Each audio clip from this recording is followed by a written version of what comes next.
ভুলকৈ আমি চৰকাৰক কলো যে আপোনালোকে যিহেতু তাই এখন জনগোষ্ঠীৰ মনৰ কামবিলাক আপোনালোকে কৰি দিম বুলি কৈছে, গতিকে আপোনালোকৰ লগত আমি আছো। কিন্তু আমি ভুল কৰিলো বা আমি শেহতীয়াকৈ বুজিলো যে তেখেতলোকে আমাক এটা ভুল বাৰ্তা দিলে, তেখেতলোকে আমাক মিছা কথা আৰু জাতিটোক সৰ্বতো প্ৰকাৰে তেখেতলোকে সৰ্বশান্ত কৰাৰ এক কুট কৌশল তেখেতলোকে ৰচিলে। আমাক অৰ্থনৈতিকভাৱে কোঙা কৰি পেলালে, ৰাজনৈতিকভাৱে আমাক সংক্ষিপ্ত কৰি আনিলে, সাংস্কৃতিকভাৱে আমাক গোটেইখিনিতে আমাক মাধৰ মাৰি দিলে। তাৰ পৰা আমি শিক্ষা লৈছো আৰু শিক্ষা লৈ আজি ৰাইজ ৰাজপথলৈ ওলাই আহিছে আৰু সকলোৱে একেলগে ক'ব বিচাৰে যে ৰক্ষাৰ কাৰণে কৰা সংগ্ৰাম, এই সংগ্ৰাম অস্তিত্ব ৰক্ষাৰ এক সংগ্ৰাম। গতিকে এই সংগ্ৰামত সমবেত হোৱা পৰিজন খিলঞ্জীয়া ঠলগিৰি ৰাইজক আমি শুভেচ্ছা জনাইছো, শুভকামনা জনাইছো আৰু আহোম জনগোষ্ঠীৰ পৰিজন লোকক আমি এই প্ৰতিবাদ চলি আহিবৰ কাৰণে বিনম্ৰতাৰে অনুৰোধ জনালো। এই জনগোষ্ঠীকে কি কৰা নাছিল, নিজৰ সৰ্বোচ্চ ত্যাগ কৰি স্বদেশ আৰু স্বজাতিৰ কাৰণে সৰ্বোচ্চ ত্যাগ কৰি গুচি গল।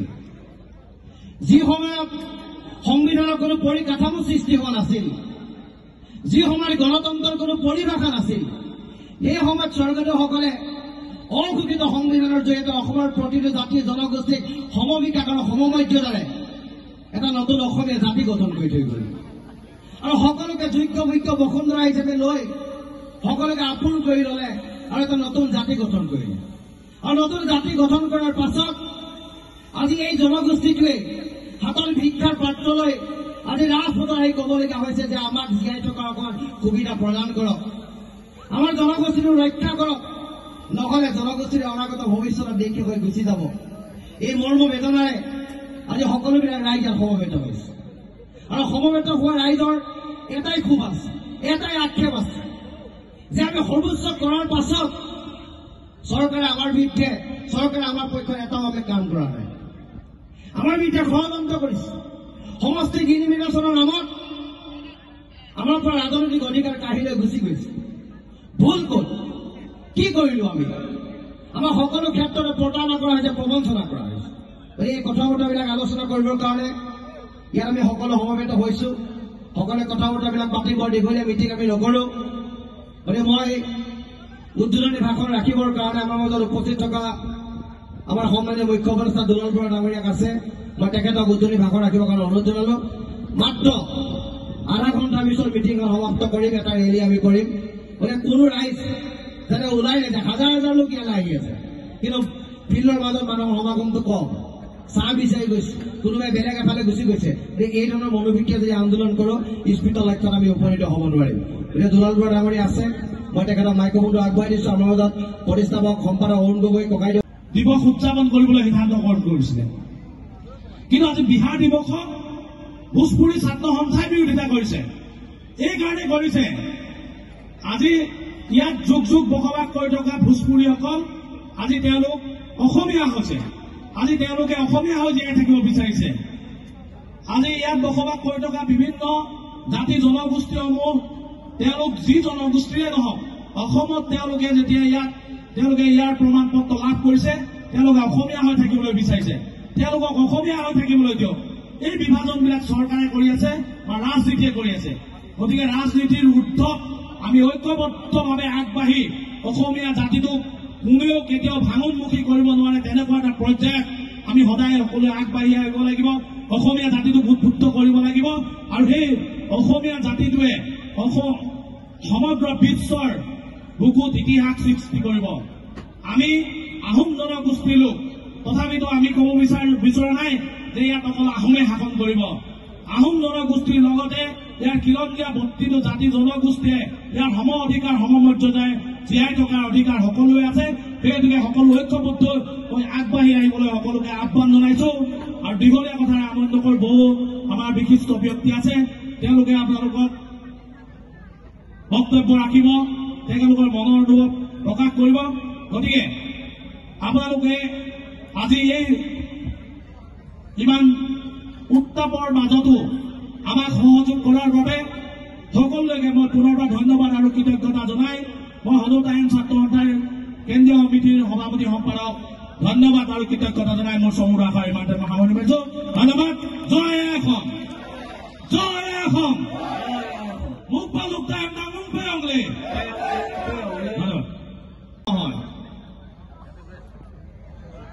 আমি বিদেশলৈ যোৱাৰ নিচিনাকৈ আমি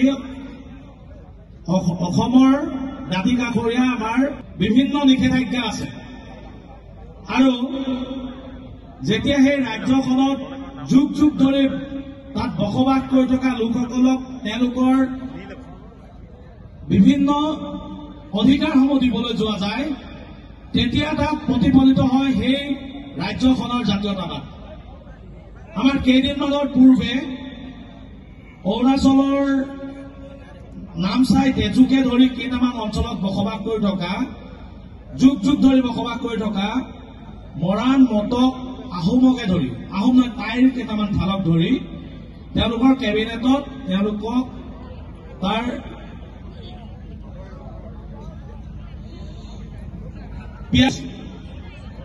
আৰু সেই সিদ্ধান্তক জনসাধাৰণে প্ৰতিবাদ কৰি উপ মুখ্যমন্ত্ৰী ডাঙৰীয়াৰ বাসগৃহ জ্বলাই দিবলৈ তেওঁলোকে কুণ্ঠাবোধ কৰা নাছিল।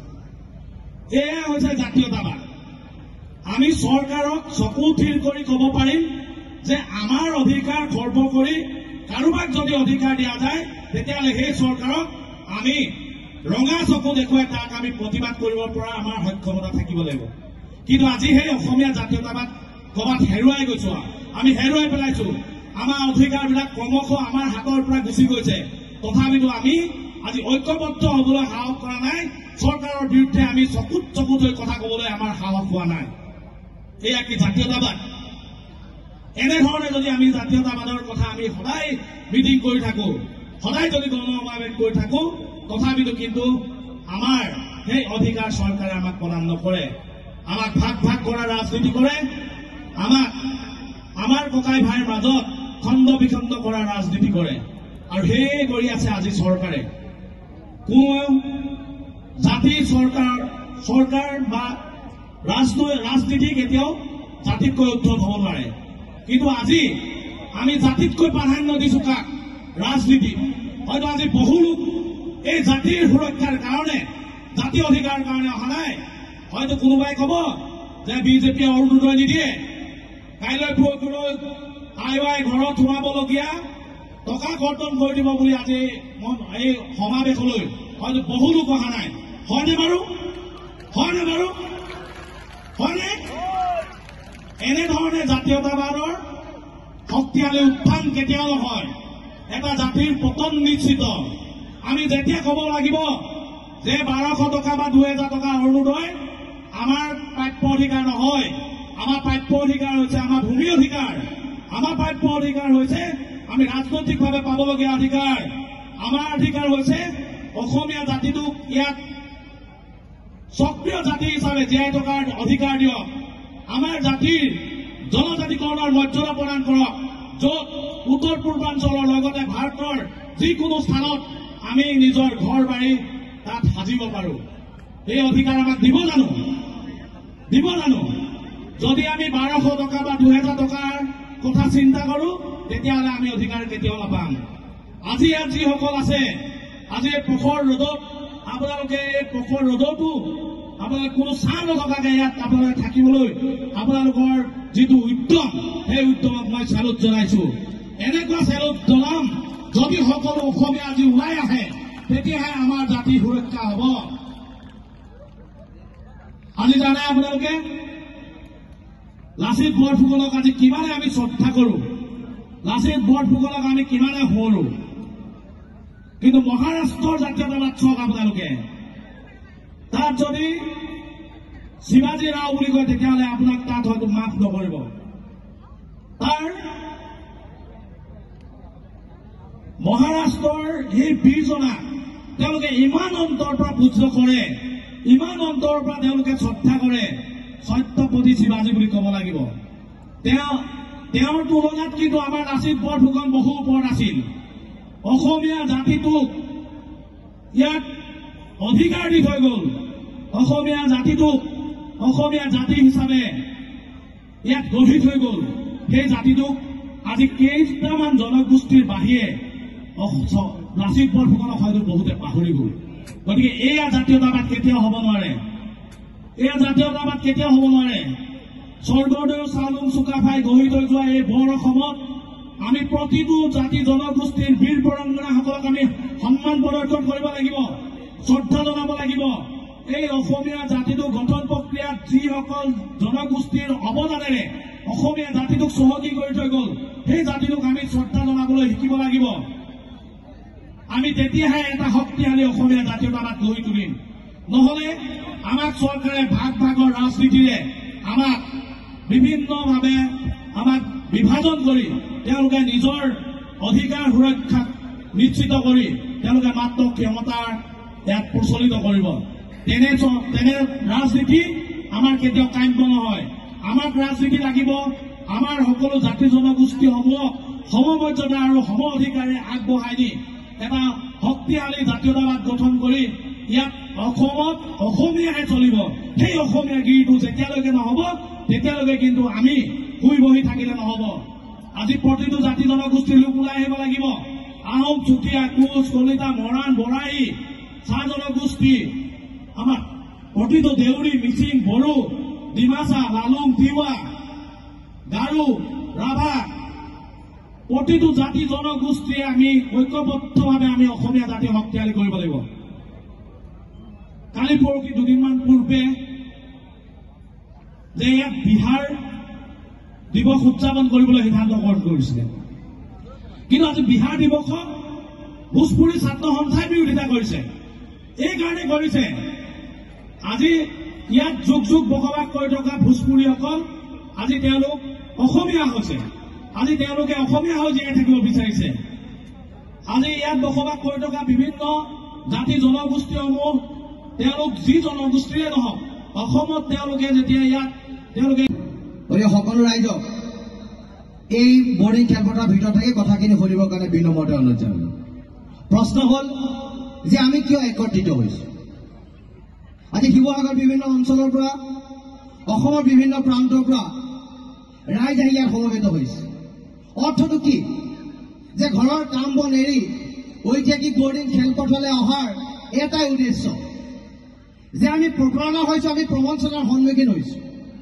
আমাক ৰাজনৈতিকভাৱে কোঙা কৰি অনা হৈছে, অৰ্থনৈতিকভাৱে কঁকাল ভাঙি দিয়া হৈছে। যিটো জনগোষ্ঠীয়ে নিজৰ ভাষা, কৃষ্টি, সংস্কৃতি সকলো ত্যাগ কৰি কেৱল মাত্ৰ নতুন এটা জাতি গঠন কৰিবৰ কাৰণে, নতুন এডোখৰ ভূমি ৰক্ষা কৰিবৰ কাৰণে নিজৰ সৰ্বোচ্চ ত্যাগ কৰি থৈ গুচি গ'ল, সেই জনগোষ্ঠীটোৱে আজি আন্দোলনৰ পথ বাছি ল'বলগীয়া হৈছে। আজি সাংবিধানিক অধিকাৰ ভোগ কৰাৰ কাৰণে ৰাজপথত আহি এই ধৰণৰ গণসমাৱেশ পাতিবলগীয়া হৈছে। আমি চৰকাৰক বাৰ্তা দিব বিচাৰিছো যে আপোনালোকে আমাক সেই শোষণৰ ৰাজনীতি নকৰিব। এই জনগোষ্ঠীৰ কি দুখ আছিল? এই জনগোষ্ঠীৰ এটাই দুখ আছিল নেকি যে লাচিত বৰফুকনে নৰিয়া গাৰে স্বদেশ আৰু স্বজাতিৰ কাৰণে তেখেতে প্ৰাণ ত্যাগ কৰি অসমৰ অখণ্ডতা স্বাধীনতা ৰক্ষা কৰি থৈ গ'ল? সেইটো অসম জনগোষ্ঠীৰ কাৰণে দুখ আছিল নেকি? আমাৰ দুখ সেইটো আছিল নেকি যে আলাপৈ ৰণত একেদিনাখনে 10,000 সৈন্য মৰিল স্বদেশ আৰু স্বজাতিৰ কাৰণে? এইটো আমাৰ দুখ আছিল নেকি? যে এইটো আমাৰ দুখ আছিল নেকি যে চাওলুং চুকাফাই সমবিকাশ আৰু সমমৰ্যাদাৰ মাজেৰে সমাজবাদ প্ৰতিষ্ঠা কৰি অসমীয়া জাতীয় জীৱনক উদ্বুদ্ধ কৰি থৈ গ'ল আৰু অসমৰ প্ৰতিটো জাতি জনগোষ্ঠী একত্ৰিত কৰি অসমীয়া জাতি গঠন কৰি থৈ গ'ল? এইটোকে স্বৰ্গদেউ চাওলুং চুকাফাৰ দুখ আছিল নেকি? এইটো ৰমণী কাপুৰ দুখ আছিল নেকি যে নিজৰ স্বদেশ আৰু স্বজাতিৰ কাৰণে নিজক আত্ম বলিদান দিলে, সেই ফুল কুমলীয়া বয়সত বঙালৰ হাতলৈ গুচি গ'ল? সেইটো আমাৰ ৰমণী কাপুৰ দুখ আছিল নেকি? এইটো জয়াৰ দুখ আছিল নেকি যে যিগৰাকী নাৰীয়ে, যিগৰাকী মহিয়সী নাৰীয়ে কেৱল মাত্ৰ স্বদেশ আৰু স্বজাতিৰ কাৰণে নিজৰ আত্ম বলিদান দিলে, নিজৰ সৰ্বোচ্চ উজাৰি দিলে, সেই জনগোষ্ঠীটোৱে আজি হাতত ভিক্ষাৰ পাত্ৰ লৈ আমি আন্দোলন কৰিবলগীয়া হৈছে। আমি চৰকাৰক কৈছো যে আমাক ৰাজনৈতিক অধিকাৰ দিয়ক। আমি চৰকাৰক কৈছো যে অৰ্থনৈতিকভাৱে আমাক অধিকাৰ প্ৰদান কৰক। আমি চৰকাৰৰ মানুহক কৈছো যে আমাক সাংস্কৃতিকভাৱে জীয়াই থকা অধিকাৰ আপোনালোকে প্ৰদান কৰক। আমাৰ লোকাচাৰ, আমাৰ পৰম্পৰা ৰক্ষা কৰিবলৈ আমাক অধিকাৰ দিয়ক আৰু এই অধিকাৰ সাংবিধানিকভাৱে প্ৰদান কৰক। সংবিধানে অসমৰ ভাৰতবৰ্ষৰ প্ৰতিটো জাতি জনগোষ্ঠীক সমবিকাশ আৰু সমমৰ্যাদাৰ অধিকাৰ প্ৰদান কৰিছে। সংবিধানৰ গণ্ডিৰ ভিতৰত থাকি সেই অধিকাৰ আমাক দিয়ক। কিন্তু চৰকাৰখনে বিভিন্ন ক্ষেত্ৰত কেৱল মাত্ৰ অসম জনগোষ্ঠীৰ লোকসকলক টাৰ্গেট হিচাপে লৈছে। আৰু আমাক টাৰ্গেট হিচাপে লৈ আমাক ৰাজনৈতিকভাৱে সমষ্টি ডিলিমিটেশ্যনৰ নামত সমষ্টি সংকুচিত কৰি কেৱল মাত্ৰ আমাৰ মানসিক প্ৰতাৰণা কৰিছে, প্ৰবঞ্চনা কৰিছে। তাৰ বিৰুদ্ধে খুব আছে, আক্ষেপ আছে। ভূমি অধিকাৰৰ পৰা আমাক বঞ্চিত কৰা হৈছে আৰু ভূমি অধিকাৰৰ পৰা বঞ্চিত কৰি হাজাৰ হাজাৰ বিঘা কৃষিভূমি মাটিক বহিৰাগত বনিয়াক বিক্ৰী কৰি দিয়া হৈছে। এই কথা বতৰাবিলাক আছে। এই কথা বতৰাবিলাকৰ কাৰণে আজি প্ৰতিবাদ হৈছে আৰু সেই প্ৰতিবাদৰ কাৰণে ৰাইজ ওলাই আহিছে আৰু স্পষ্ট বাৰ্তা চৰকাৰক দিব বিচাৰিছো যে আমাক ২৬ ইলেকশ্যনৰ আগত জনজাতিকৰণৰ মৰ্যাদা আৰু স্বায়ত্তশাসনৰ মৰ্যাদা প্ৰদান কৰক। যদি স্বায়ত্তশাসনৰ জনজাতিকৰণৰ মৰ্যাদা প্ৰদান নকৰে তেতিয়াহ'লে ৫৫ লাখ আহোম জনজাতিৰ ৰাইজে এটা সিদ্ধান্ত ল'ব, যিটো সিদ্ধান্ত ধলগিৰি খিলঞ্জীয়া ৰাইজৰ পক্ষত থকা সিদ্ধান্ত, যিটো সিদ্ধান্ত অসম আৰু অসমীয়াৰ পক্ষত থকা এটা সিদ্ধান্ত, যিটো সিদ্ধান্ত স্বদেশ আৰু স্বজাতিৰ পক্ষত লোৱা এক সিদ্ধান্ত। এই সিদ্ধান্তৰ ল'বলৈ ৫৫ লাখ আহোম মানুহ ৰাইজ গৈ আছে। এইখন চৰকাৰে কেৱল মাত্ৰ আমাক নিৰ্বাচনী লালিপুপ হিচাপে ৬ জনগোষ্ঠীৰ আৰু আহোম জনগোষ্ঠীৰ জনজাতিকৰণৰ বিষয়টো তেখেতলোকে কয়। নিৰ্বাচন আহিলে আমাৰ সন্মুখলৈ আহে, আমাক স্পষ্টভাৱে কয় দিল্লী দিছপুৰত যদি আমি চৰকাৰ বনাওঁ যে আপোনালোকক আমি জনজাতিকৰণৰ মৰ্যাদা দিম। চৰকাৰটো তোমালোকে বনালা, 2টা টাৰ্ম তোমালোকে পাৰ কৰিলা, নিৰ্বাচনী পৰিস্থিতি তোমালোকে পূৰণ নাই কৰা। বিলখন ৰাজ্যসভাত উঠাৰ পিছত তেখেতলোকে ৰাজনীতি খেলাব বিচাৰে। তেখেতলোকে ৰাজনীতি এইটোকে কৰিব বিচাৰে যে আপোনালোকক যদি জনজাতিকৰণৰ মৰ্যাদা দিয়ে তেতিয়াহ'লে অসমত এক অৰাজক পৰিৱেশ আৰু পৰিস্থিতিৰ সৃষ্টি হ'ব। এতিয়া আমাৰ প্ৰশ্ন, গণতান্ত্ৰিকভাৱে তুমি অসমৰ মুখ্যমন্ত্ৰী, গণতান্ত্ৰিকভাৱে এখন চৰকাৰ আমি বনাইছো, ভোট আমি দিছো। অসমৰ পৰিৱেশ পৰিস্থিতি যদি বেলেগ হয়, অসমৰ মানুহৰ মনত যদি সন্দেহ হয়, অসমত যদি কোনোবাই তেজৰ নৈ বোৱাম বুলি কৈছে তেতিয়াহ'লে অসমখন সুস্থিৰ কৰাৰ দায়িত্ব কাৰ? দায়িত্ব তোমালোকক দিছো, গতিকে তোমালোকে নৈতিক দায়িত্বৰ কৰ্তব্য কিয় পালন কৰা নাই? সংবিধানৰ প্ৰস্তাৱনাৰ শপত লৈছা, শপত লৈ কৈছা অসমৰ প্ৰতিটো জাতি জনগোষ্ঠীক সমবিকাশ আৰু সমমৰ্যাদা দিম, কিন্তু সেই নিৰ্বাচনী পৰিস্থিতি তোমালোকে পালন কৰা নাই। তোমালোকে বেলেগ এফালে গতি কৰিছা আৰু নিৰ্বাচনী ইস্তাহাৰত তোমালোকে কথা বতৰাবিলাক উল্লেখ কৰা। তোমালোকে আকৌ কোৱা যে আহোম জনগোষ্ঠীৰ চহকী জনগোষ্ঠী, আহোম জনগোষ্ঠীৰ সকলো আছে, কিয় জনজাতিকৰণৰ মৰ্যাদা লাগে? আমাৰ সকলো আছিল। আমি ৬২০টা বছৰ অসমৰ ৰাজত্ব কৰিছিলো আৰু অসমৰ প্ৰতিটো জাতি জনগোষ্ঠী একত্ৰিত কৰি সমবিকাশ সমমৰ্যাদাৰ ধাৰা স্বৰ্গতলৈ অখণ্ড ৰাখি অসমৰ অসমীয়াৰ কাৰণে কাম কৰিছে। আৰু যিখন অসমত আজি সমগ্ৰৰ মাজৰ পৰা নি দিল্লীৰ মস্তনত গৈ চিনাকি কৰি দিছা, ভাৰতবৰ্ষৰ বিভিন্ন প্ৰান্তত থকা ৰাইজক তোমালোকে চিনাকি কৰি দিছা, কিন্তু পিছ মুহূৰ্তত কি কৰিছা যে দিল্লীত লাচিত বৰফুকনক চিনাকি কৰি দিছা আৰু অসমত আহি সমষ্টি ডিলিমিটেশ্যনৰ নামত আমাক তোমালোকে প্ৰতাৰণা কৰিছা, প্ৰবঞ্চনা কৰিছা। এই ধৰণৰ ৰাজনীতি তোমালোকে কৰা, এই ধৰণৰ কথা বতৰা তোমালোকে কোৱা। আৰু আমি টাই আহোম জনগোষ্ঠীৰ লোকসকলে কেৱল মাত্ৰ সমন্বয় আৰু সম্প্ৰীতিৰ মাজত অসমখন ধৰি ৰখাটো আমি বিচাৰো। আমি এই যে প্ৰতিবাদ হৈছে, আজি ইয়াত কিমান হাজাৰ মানুহ গোট খাইছে ডাঙৰ কথা নহয়, প্ৰতিবাদ হৈছে। প্ৰতিবাদ এটা বিষয়ৰ ওপৰত হৈছে। বিষয়টো কি? যে প্ৰতাৰণা, প্ৰবঞ্চনা। আমাক লাঞ্ছনা কৰিছে, আমাক বঞ্চনা কৰিছে, আমাক নিষ্পেষিত নিপীড়িত হৈ ৰখাইছে। তাৰ কাৰণে খুব আছে, আক্ষেপ আছে। সেইকাৰণে ৰাইজ ওলাই আহিছে। আজি প্ৰখৰ ৰ'দত হাজাৰ হাজাৰ মহিলা যে বহি আছে, তেখেতলোকে চখত বহিছে নহয়, তেখেতলোকে জয়াক মনত পেলাইছে। তেখেতলোকে কৈছে যে তুমি কেতপুৰা কায়তৰ সেই বিৰাট খোজ কাকে তুমি আত্মবলিদান দিলা স্বদেশ আৰু স্বজাতিৰ কাৰণে। কিন্তু আজি সেই মহিয়াসী নাৰীগৰাকী যি অৱদান, যি বলিদান, সেই বলিদানত তুচ্ছত আছিল। আজি ৰাইজ ওলাই আহিছে। এই প্ৰতিবাদ কোনো জনজাতিৰ বিৰুদ্ধে হোৱা প্ৰতিবাদ নহয়। এই প্ৰতিবাদ কোনো জনগোষ্ঠীক উত্তৰ দেখি হোৱা প্ৰতিবাদ নহয়। এই প্ৰতিবাদ কাৰোবাৰ বিৰুদ্ধে হোৱা প্ৰতিবাদ নহয়। এই প্ৰতিবাদ হৈছে চৰকাৰৰ নীতিৰ বিৰুদ্ধে হোৱা প্ৰতিবাদ। এই প্ৰতিবাদ হৈছে সমবিকাশ আৰু সমমৰ্যাদাৰ ধাৰা অখণ্ড ৰখাৰ কাৰণে প্ৰতিবাদ। এই প্ৰতিবাদ হৈছে অসমত বসবাস কৰা প্ৰতিটো জাতিৰ জনগোষ্ঠীক সমবিকাশ আৰু সমমৰ্যাদাৰে জীয়াই থকাৰ প্ৰতিবাদ। এই প্ৰতিবাদ হৈছে নোপোৱাৰ বিৰুদ্ধে হোৱা ক্ষোভৰ প্ৰতিবাদ।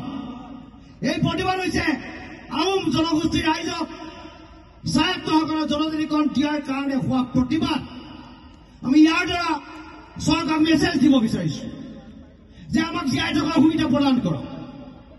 আমাক আপোনালোকে ধৈৰ্যৰ সীমা আপোনালোকে নাচাব। আমাৰ যদি ধৈৰ্য আপোনালোকে পৰীক্ষা কৰে তে বহুত ধৈৰ্য ধৰিলো আমি কিছুমান কাম কৰিব নোৱাৰো, সেইকাৰণে আপোনালোক বাচি আছে। আমি সাম্প্ৰদায়িক কথা মতে আমি ক'ব নোৱাৰো, আমি জনগোষ্ঠীয় উগ্ৰ চিন্তা চেতনাৰ কথা আমি ক'ব নোৱাৰো, আমি সংকীৰ্ণতাৰ কথা বতৰাবিলাক ক'ব নোৱাৰো, আমি ধৰ্মান্তৰতাৰ কথা বতৰাবিলাক ক'ব নোৱাৰো, আমি বিভেদৰ কথা ক'ব নোৱাৰো, আমি সংকীৰ্ণতাৰ পৰিচয় আমি দিব নোৱাৰো। কাৰণ আমাৰ এটা লিগেচি আছে। আমাৰ লিগেচিটো কি যে 120 বছৰ ৰাজত্ব কৰা এই গৌৰৱোজ্জ্বল জনগোষ্ঠীটোৱে সমাজবাদ আৰু সাম্যবাদক বিশ্বাস কৰে আৰু সমাজবাদ আৰু সাম্যবাদৰ জৰিয়তে স্বৰ্গদেৱে যি সমাজ প্ৰতিষ্ঠা কৰিছিলে এই সমাজৰ ওপৰত আমাৰ অগাধ বিশ্বাস আছে।